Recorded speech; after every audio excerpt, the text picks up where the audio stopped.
I still remember the exact second the lie cracked open inside me. It was 6:47 p.m. on a Sunday, the kind of humid Atlanta evening that clings to your skin like guilt.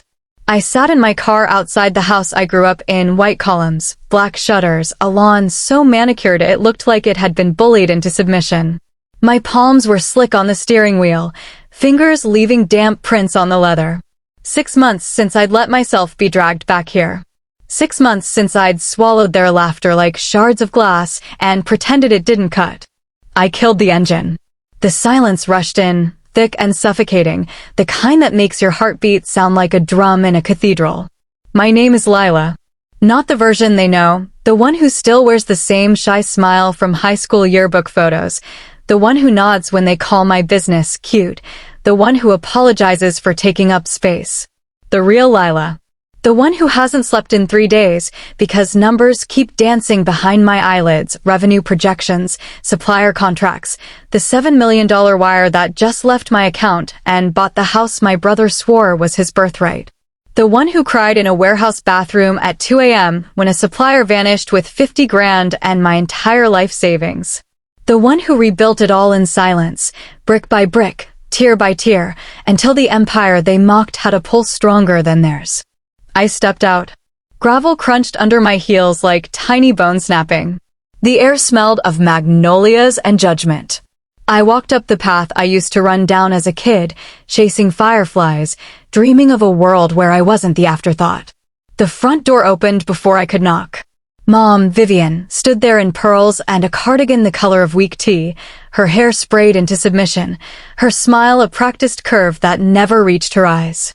Her gaze flicked over me once, cataloging, hair too sleek, dress too expensive, lipstick too bold. Approval withheld, as always.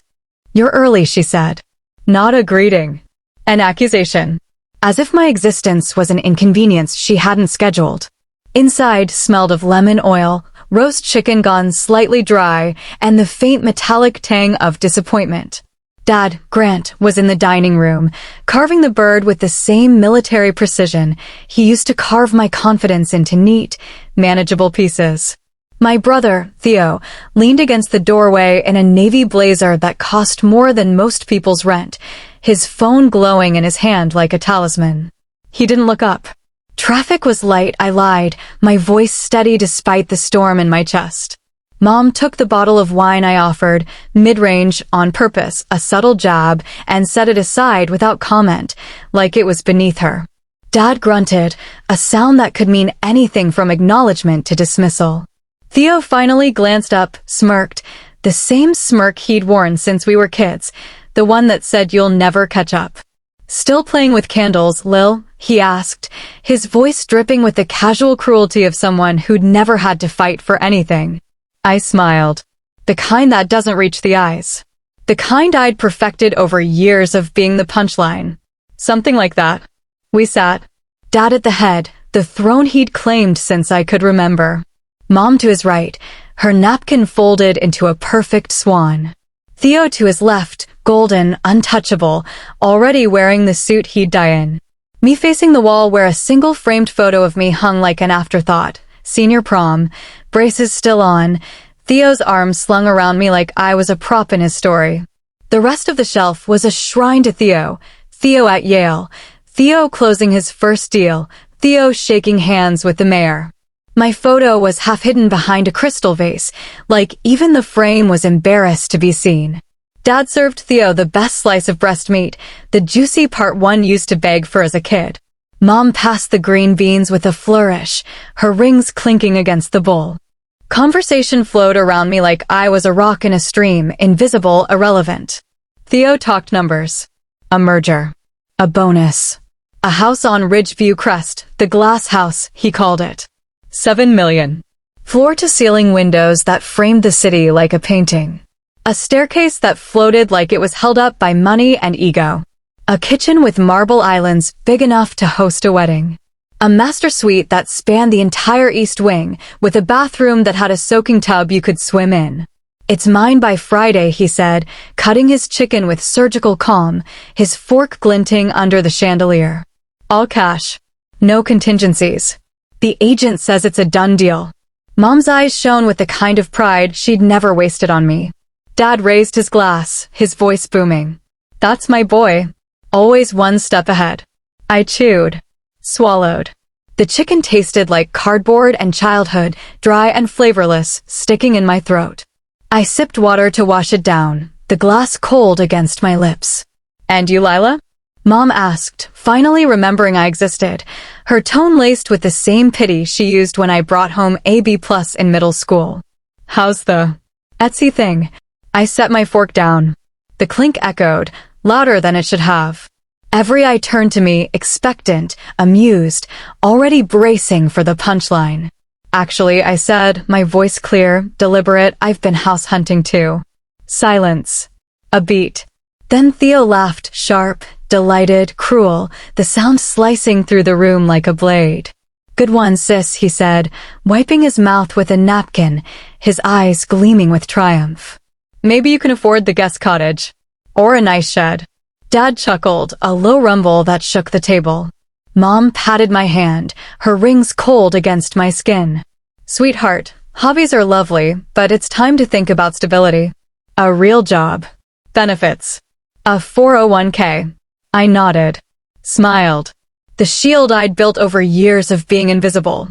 Excused myself to the bathroom, my heels clicking on the hardwood. Like a countdown. Locked the door. Stared at my reflection until the girl in the mirror looked like a stranger. Eyes too hard, mouth too tight. A woman who'd learned to weaponize silence. My hands trembled as I gripped the sink, the marble cold under my palms. I saw flashes. The garage at 2 a.m., packing boxes until my fingers bled. The email from the supplier who took my 50 grand and vanished. The nights I worked 3 jobs to keep the lights on, telling no one, asking for nothing. I saw the numbers, 42 million in revenue last year, profit margins that would make Theo weep, a company that employed 60 people who believed in me when my own blood didn't. They had no idea. No idea that my hobby was featured in Vogue Living and Architectural Digest. No idea that I'd lost everything once and rebuilt it in silence, in rage, in the dark. No idea that 3 days ago, I'd signed papers that made the glass house mine. I flushed the toilet for show. Washed my hands until my knuckles were raw. Reapplied lipstick like war paint, the red bold and unapologetic. Back in the dining room, Theo was still talking, his voice a drone of self-importance. And the master suite has windows on 3 sides. You wake up to the skyline. Perfect for closing deals over breakfast. I'm thinking a minimalist vibe, clean lines, no clutter. None of that crafty nonsense. He glanced at me, smirking, expecting me to shrink. I picked up my wine. Took a sip. The tannins burned my tongue. Sounds beautiful, I said, my voice soft, lethal. He didn't hear the edge. None of them did. Dessert was store-bought pie, the crust soggy, the pecans swimming in corn syrup. Mom pushed it toward me like a consolation prize, her smile tight. You're looking thin, dear. Eat something. I stood. I should go. Early meeting. Theo snorted, leaning back in his chair. Playing shopkeeper. Don't forget to count your pennies. Mom walked me to the door, her heels clicking in sync with mine. She pressed a Tupperware of leftovers into my hands, the plastic warm from the chicken inside. Since you don't cook much, she said, her tone implying I was too busy failing to feed myself. I took it, kissed her cheek, the scent of her perfume, floral, expensive, suffocating, lingering. Escaped. In the car, my hands shook so violently I couldn't start the engine. The Tupperware sat in my lap, the foil lid fogging with my breath.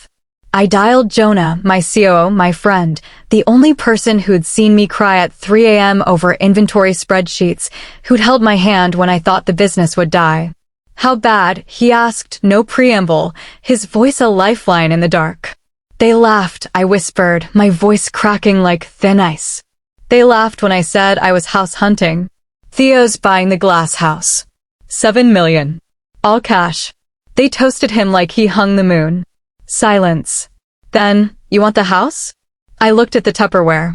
At the house in the rearview mirror, its windows glowing like eyes watching me leave. I thought of Theo's smirk. Mom's pity. Dad's silence. The photo on the shelf, half hidden, like I was a mistake they couldn't erase. Yes, I said, the word tasting like freedom and vengeance. And I want them to see. He exhaled, a sound of recognition, of shared fury. It's done. I hung up. Drove home through streets that blurred with tears I refused to let fall, the city lights smearing into streaks of gold and red. Monday morning, I stood in my real office downtown, 23rd floor, windows framing the city like a throne I'd earned with blood and sleepless nights. The space was all clean lines and warmth, white oak floors, shelves lined with prototypes, candles that smelled like cedar and grief, vases hand-thrown by artisans I'd found on Instagram, throw pillows that cost more than Theo's ties. Jonah was already there, sleeves rolled up, coffee in hand, his eyes sharp with the kind of focus that comes from building something. From nothing.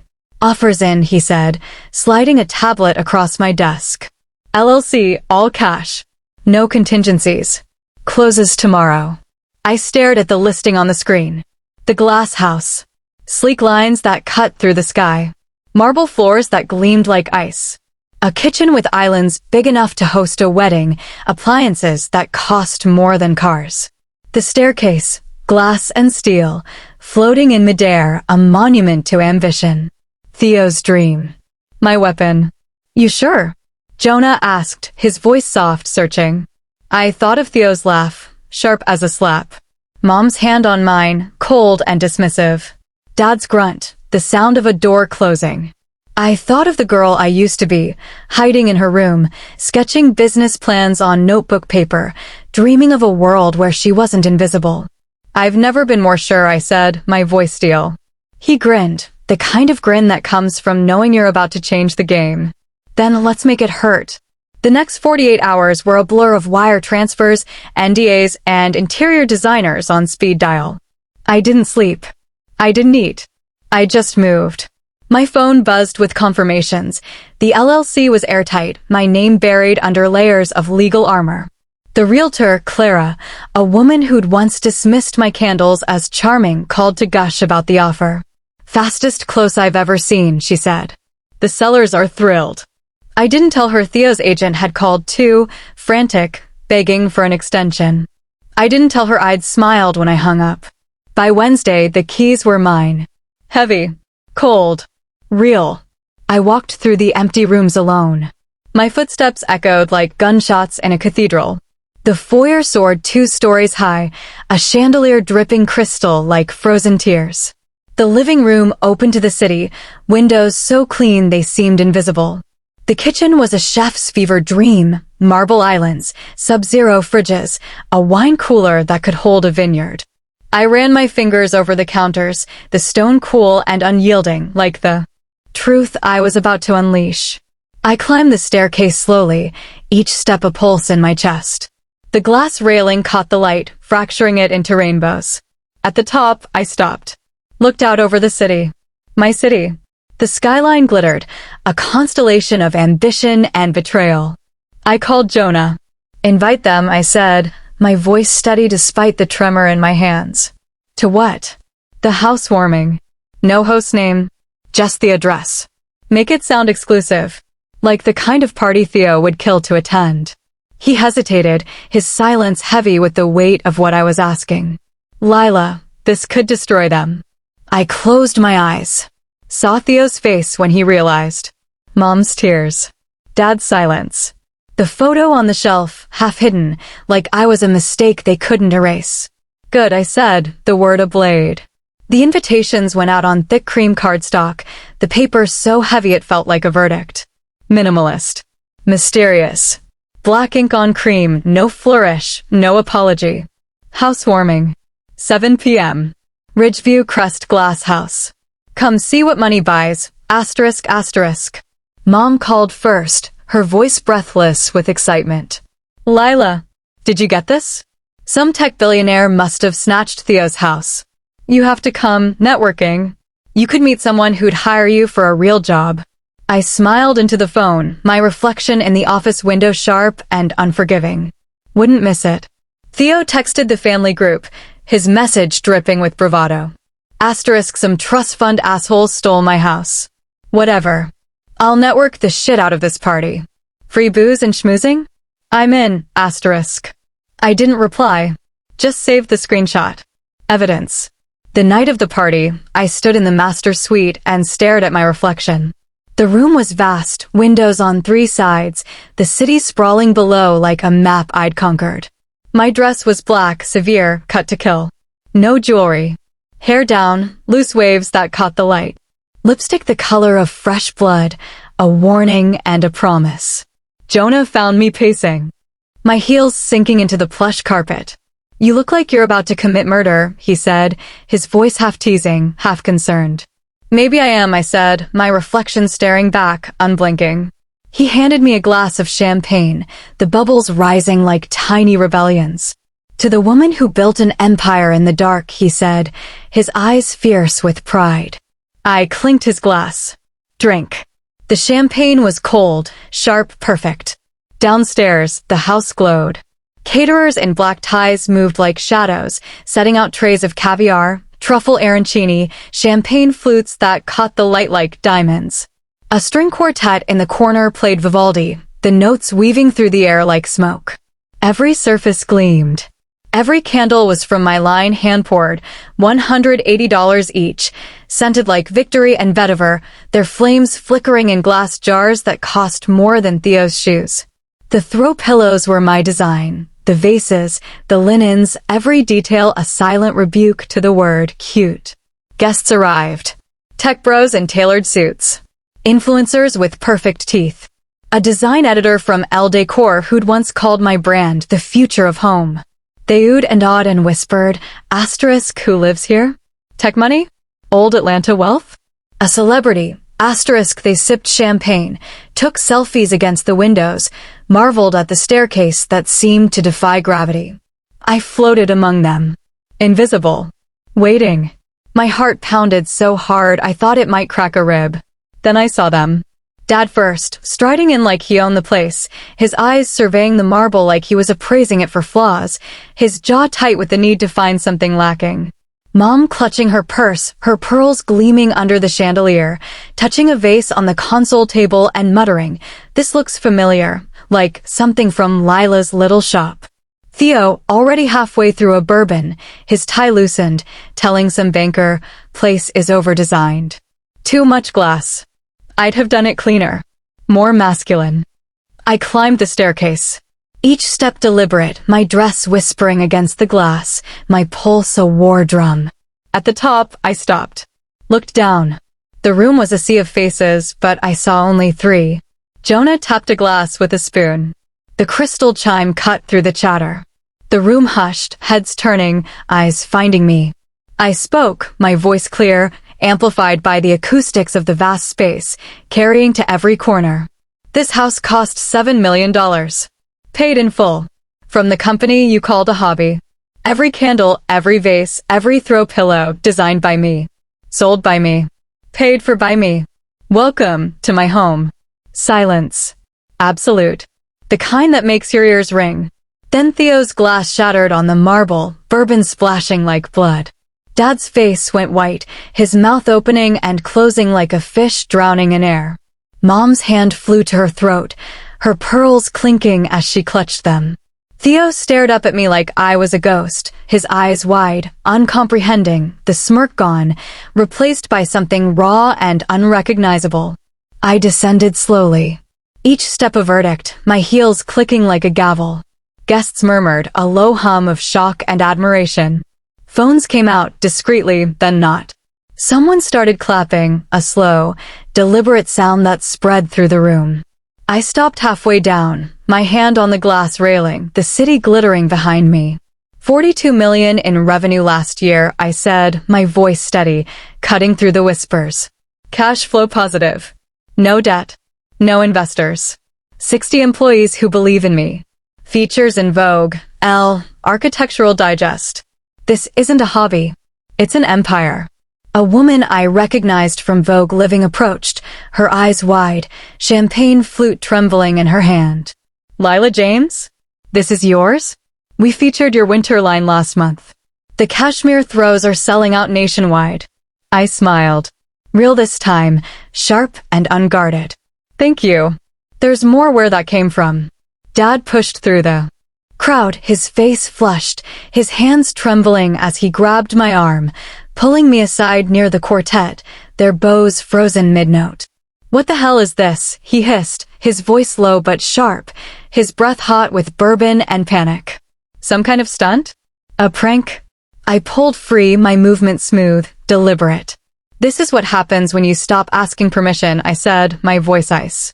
When you stop waiting for approval that never comes. Mom was crying now, silent tears streaking her mascara, her emergency smile cracking.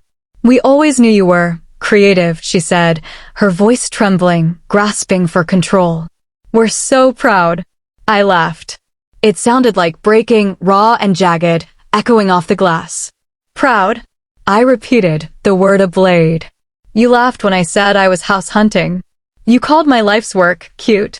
You toasted Theo like he was the second coming while I sat there, invisible. Theo hadn't moved.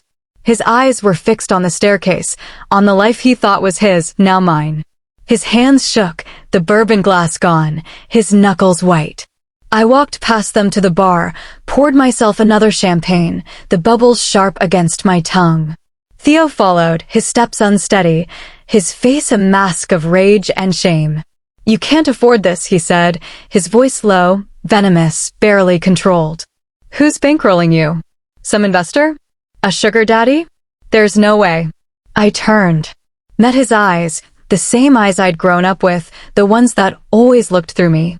Me, I said, my voice a whip. 42 million last year. Cash. No loans. No help. Just me, working until my fingers bled, rebuilding after you all wrote me off. His face crumpled. Not anger. Something worse. Realization. The kind that rewrites your entire history. Why didn't you tell us? Mom whispered, her voice small, her hands twisting her purse strap until the leather creaked. I laughed again, softer this time, but no less brutal. Because you never asked. Not once. Not in 8 years. Not when I lost everything to a scammer. Not when I worked 3 jobs to keep the lights on. Not when I was featured in magazines you read. You never saw me.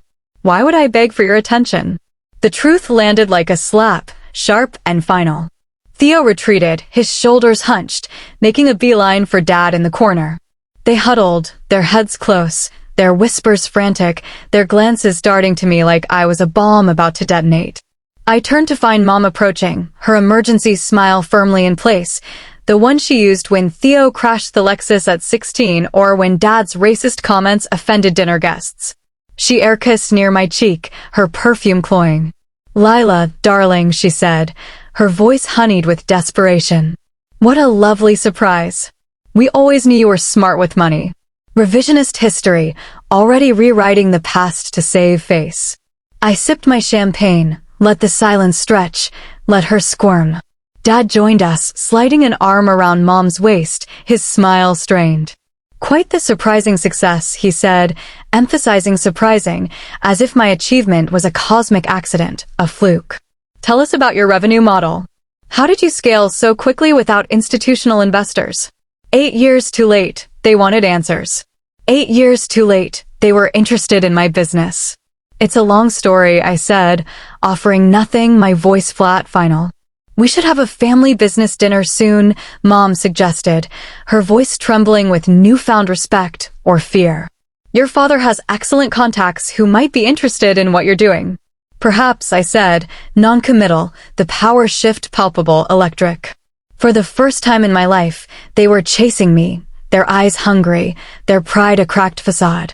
Across the room, Jonah caught my eye, raising an eyebrow in silent question. I gave a slight nod, all proceeding as planned. He moved through the crowd with practiced ease, redirecting conversations, extracting me from awkward encounters with a smile and a quip. As the evening progressed, I overheard fragments, whispers that cut deeper than I expected. Dad and Theo near the bar, their voices low, urgent. Temporary cash flow issues, Dad muttered, his glass trembling in his hand. But if we can secure that bridge financing. Theo cut him off with a sharp head shake, his face pale. The Lamora investment went sideways. I told you it was high risk. I paused by a nearby column, pretending to examine a sculpture, a hand-thrown vase from my spring line, its curves catching the light. I strained to hear, my heart pounding. How bad?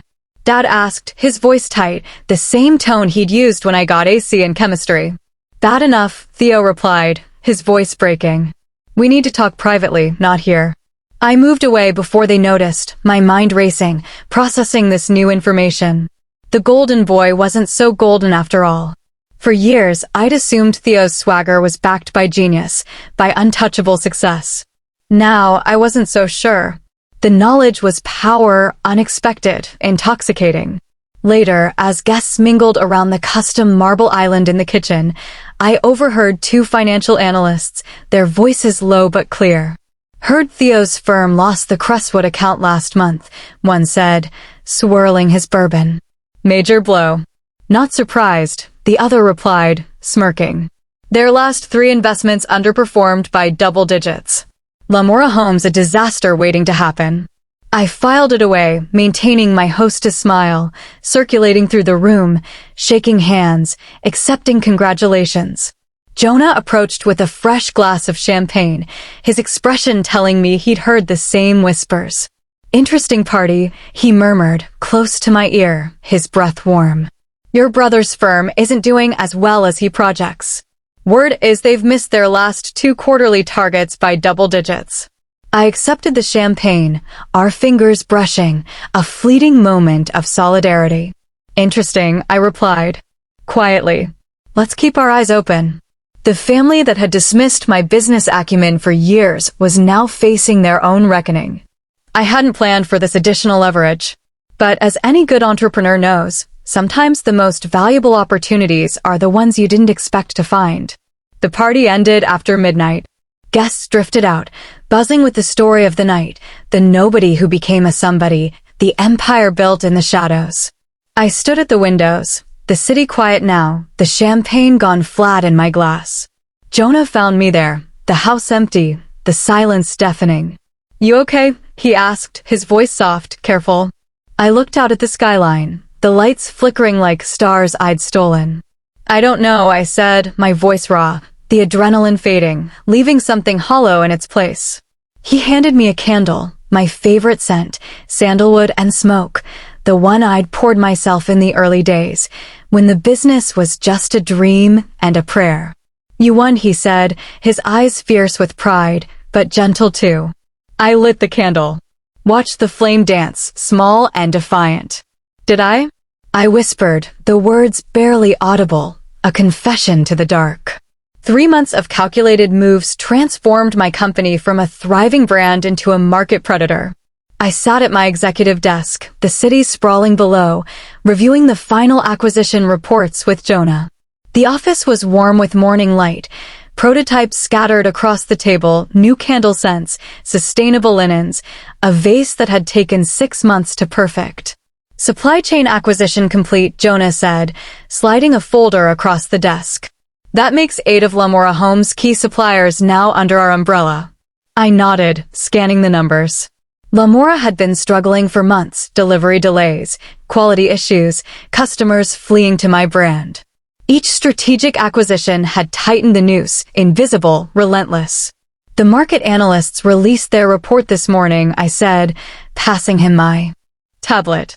They're calling us the unexpected powerhouse disrupting home goods e-commerce. Jonah scrolled, a smile playing at his lips. And look at this, Lamora's erratic pivots. They're scrambling. A notification pinged. The warehouse deal was ready. Lamora's distribution center, the heart of their operation. One signature, and it was mine. Ready for the boardroom? Jonah asked, gathering his materials. I stood, smoothing my charcoal suit, my reflection in the window sharp and unyielding. Let's finish this. In the sleek conference room, our executive team and lawyers waited, the air charged with anticipation. This wasn't just business. It was the final move in a chess game only Jonah and I understood. The bankruptcy purchase agreement is ready, Ms. James, our lead counsel said, sliding the document toward me. Once filed, you'll own all remaining Lamora home assets at 12 cents on the dollar. I signed, my pen flowing across the page with the confidence of someone who'd planned this for months, maybe years. The room was silent, reverent. Congratulations, the lawyer said. You now own your largest competitor. Handshakes. Nods. No champagne. This wasn't about pageantry. It was about power. Back in my office, Jonah handed me an industry publication, the headline blazing, Lamora Home Files Chapter 11, E-commerce Darling's Spectacular Failure. They're questioning Theo's firm, Jonah noted, pointing to a paragraph. His name's mentioned 3 times. Not kindly. I skimmed the article. Catastrophic mismanagement, investor confidence shattered, a cautionary tale of hubris. Theo was being raked over the coals by the press that once worshipped him. Your brother's firm is taking a major hit, Jonah said, watching my face. I set the magazine down, my expression neutral. He bet against me with other people's money. He lost. The words were facts, not celebration, not regret. Just truth. My phone buzzed, Mom, again, the 7th call today. I silenced it. Her. Voicemails had escalated from polite to frantic, each one a plea. Lila, call me. It's important. We need to talk. Jonah raised an eyebrow. They're figuring it out. Seems that way, I said, pocketing the phone. Should I bother? He leaned against my desk, considering. You owe them nothing. But hear them out if you want closure. I walked to the window, the city gleaming below, a kingdom I'd built despite them. The family that never believed in me was now scrambling for my attention. The irony was a blade, sharp and cold. Let them come to me, I said. On my terms. In my house.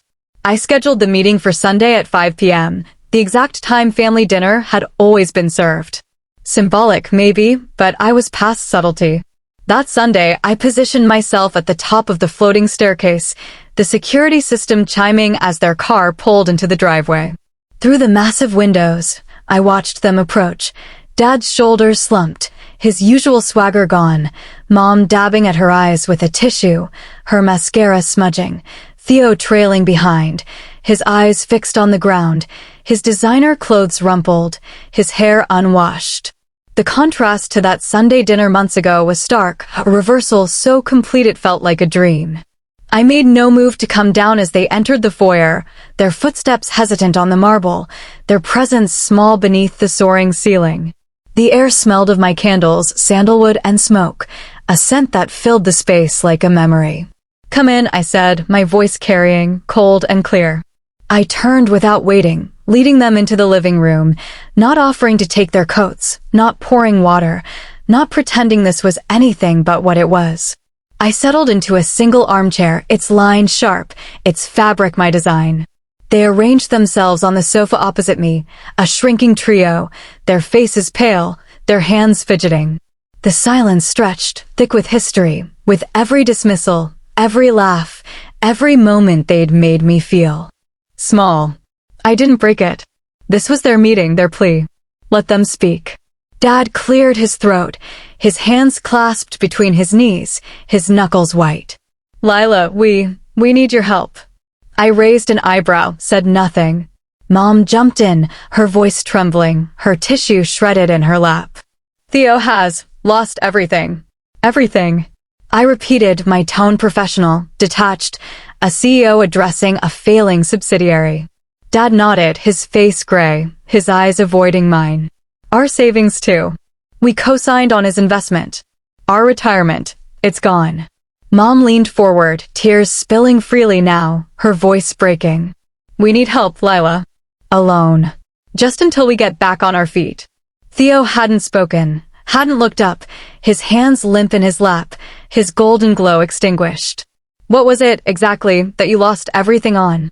I asked him, my voice cutting through the room, direct, unyielding. He flinched, his shoulders hunching, then muttered toward the floor, his voice barely audible. A tech startup. An e-commerce brand. You wouldn't get it. Lamora Home. I smiled. The expression felt like ice, sharp and unforgiving. Lamora Home, I repeated, each word precise, a verdict. Our biggest competitor for the last 6 months. Did you wonder why they filed for bankruptcy last week? Why their suppliers vanished, their deliveries stalled, their customers fled. Dad's mouth fell open. Mom's weeping intensified, a low, keening sound.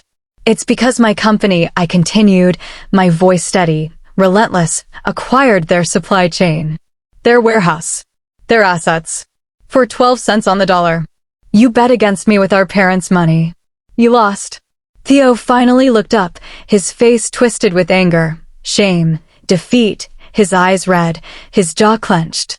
You knew. I didn't know it was your money, I said, my voice softening, not with pity, but with truth. But I knew Lamora was weak. I saw the cracks. I tightened the screws, one by one, until they broke. Mom reached for me, her hand trembling. Lila, please. We're family. I stood, smoothing my slacks in a single fluid motion, my posture unyielding. Family, I said, the word a blade, cutting through the air. The ones who laughed when I said I was house hunting? Who called my life's work cute? Who bet against me with everything you had? Who never once asked what I was building, what I was sacrificing? I walked to the front door, pulled it open wide, the afternoon light spilling across the marble, harsh and revealing. Get off my property, I said, my voice quiet, final. I closed the door on their shocked faces, the click of the lock loud in the silence. 3 months later, afternoon sunlight pours through the floor-to-ceiling windows of the glass house, casting long golden rectangles across the marble. The living room, once a showcase for strangers, now feels lived in, truly mine. A cashmere throw, my design, drapes over the sectional. Art pieces I chose for meaning, not price, hang on the walls. Fresh peonies sit in a hand-thrown vase from my spring line, their scent soft, defiant. I lean over the coffee table, studying fabric swatches, creams, charcoals, a bold sapphire for next season. Jonah sits opposite, tablet in hand, his posture relaxed but focused. Third quarter numbers exceeded projections by 17%, he says, sliding the tablet toward me. The sustainable housewares line is outselling everything 2-to-1. I nod, allowing a small smile, not the shield I wore at family dinners, but something real, earned. People respond to authenticity. Who knew? I pick up a cream-colored swatch, running my thumb across its texture, imagining it in homes across the country, in lives I've touched without ever meeting. The expansion? Jonah asks, scrolling through a presentation. North Carolina manufacturer, I say, tilting my head. Family-owned, 3 generations. Higher costs, but local sourcing, lower carbon footprint. American-made cells. Exactly what I was thinking, he says. Our shorthand effortless, built on years of trust. He pauses, casual but deliberate. Design Guild nomination came through. Visionary brand category. About time, I say, no bitterness, no modesty. Just fact. My phone buzzes on the table, screen lighting up. Vivian James. The room stills. Jonah watches, his expression neutral but alert. I glance at the phone. A flash of memory. Mom's tears, Dad's slumped shoulders, Theo's broken stare as the door closed. 3 months ago, this call would have sent adrenaline surging. 6 months ago, I might have answered, desperate for a crumb of approval. I silence it. Turn it face down. Let's use the cream for the signature throw, I say, returning to the swatch, my voice steady, the moment passing like a cloud. Jonah nods, a gesture heavy with understanding. No discussion needed. No justification required. We move through the afternoon, pop-up store plans for Chicago, artist collaborations, the winter palette.